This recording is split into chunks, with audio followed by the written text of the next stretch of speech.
إنها شجرة تخرج في أصل الجحيم طلعها كأنه رؤوس الشياطين إنهم لآكلون منها فمالئون منها البطون. طيب ربنا سبحانه وتعالى قال هم هياكلوا منها. طيب تعالى نعرف بقى الأكل ده اللي هياكلوه من شجرة الزقوم ده هيعمل فيهم إيه؟ قال الله عز وجل إن شجرة الزقوم طعام الأثيم كالمهل يغلي في البطون كغلي الحميم خذوه فاعتلوه إلى سواء الجحيم. يبقى ربنا سبحانه وتعالى وصف شجرة الزقوم، خلي بالك كان وصفها في سورة الإسراء قال والشجرة الملعونة في القرآن. هي دي الشجرة الملعونة في القرآن اللي هي شجرة الزقوم، اللي هي فين أصلها؟ فين؟ في قعر جهنم. الفروع بتاعتها زي رؤوس الشياطين والثمار بتاعتها زي رؤوس الشياطين. هم بيأكلوا منها يغلي الطعام في أمعائهم. يبقى أول طعام لهم الزقوم، عرفنا الزقوم هو إيه. طيب تاني طعام لهم الضريع. إيه هو الضريع؟ قال لك الضريع ده شوك ينبت في الجزيرة العربية، ليس لهم طعام إلا من إيه؟ من ضريع. ثالث طعام هيأكلوه قال لك الغسلين. إيه هو الغسلين؟ ربنا سبحانه وتعالى قال إيه؟ ولا طعام إلا من إيه؟ من غسلين لا يأكله إلا الخاطئون. الغسلين ده هو إيه؟ قال لك صديد وقيح ودم أهل النار.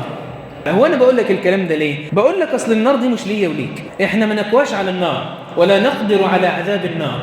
يبقى كده إحنا اتكلمنا عن الطعام. طيب الناس أكلت وبطنهم الشوت، عاوزين يطفوا الحرائق اللي جوه. قال الله عز وجل وإن يستغيثوا يغاثوا بإيه؟ خلي بالك، ما هو بيستغيث الوقت، عاوز يطفي النار، فهيعمل إيه؟ استغيث بماء، هتجيب له ماء. وإن يستغيثوا يغاثوا بإيه؟ بماء كالمهل. يعمل إيه؟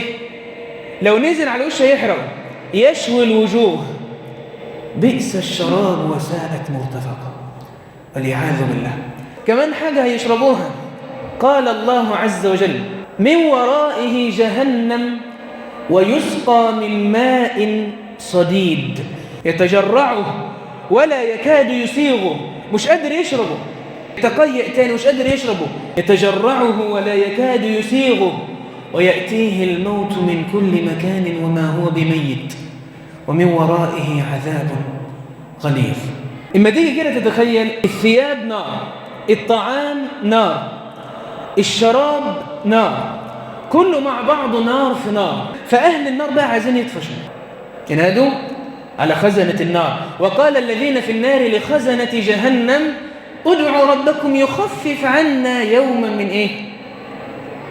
يوم بس، يوما من العذاب. ما فيش كلام من ده. قالوا أولم تكن تأتيكم رسلكم بالبينات قالوا بلى قالوا فادعوا وما دعاء الكافرين إلا في ضلال. فينادوا على خازن النار مالك ونادوا يا مالك ليقضي علينا إيه؟ ربك قال إنكم ماكثون قاعدين. نادوا على أهل الجنة ونادى أصحاب النار أصحاب الجنة أن أفيضوا علينا إيه؟ من الماء أو مما رزقكم الله، أي حاجة.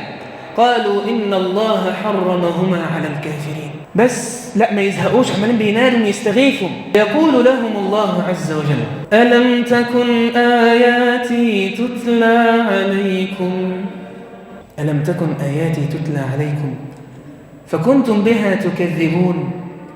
قالوا ربنا غلبت علينا شقوتنا وكنا قوما ضالين ربنا أخرجنا منها فإن عدنا فإن إيه؟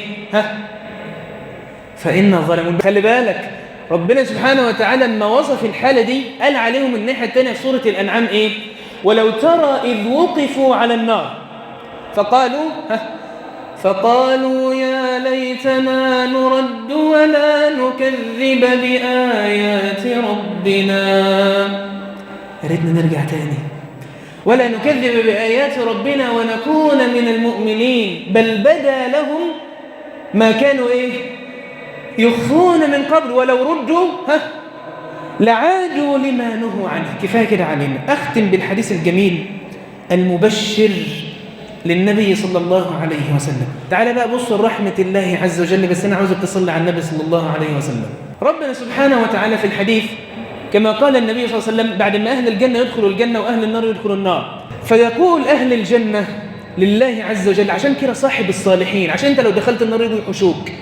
عشان كده الإمام الشافعي كان يقول إيه؟ أحب الصالحين ولست منهم لعلي أن أنال بهم شفاعة، وأكره من تجارته المعاصي وإن كنا سواء في البضاعة. أحب الصالحين حتى لو أنا مش من الصالحين، بس أروح معاه، هيجوا ياخدوني يوم القيامة. يقول المؤمنون لله عز وجل: أي ربنا، إخواننا الذين كانوا يصومون معنا ويصلون معنا ويزكون معنا هم في النار. فيقول الرحمن: اذهبوا إلى النار فأخرجوا من عرفتم.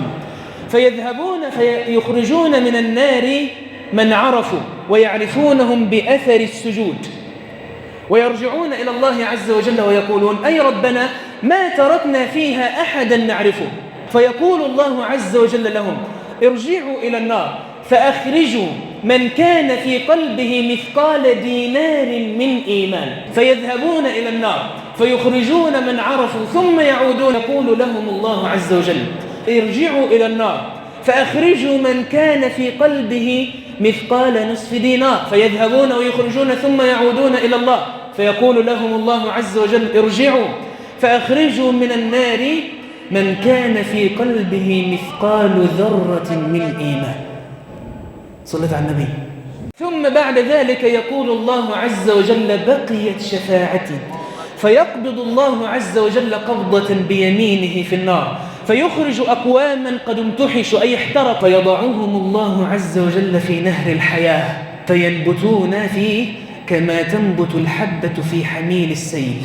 فيخرجون ويذهبون إلى الجنة كأنهم اللؤلؤ، فتقول أهل الجنة: هؤلاء عتقاء الرحمن أدخلهم الرحمن الجنة بغير عمل عملوه ولا خير قدموه.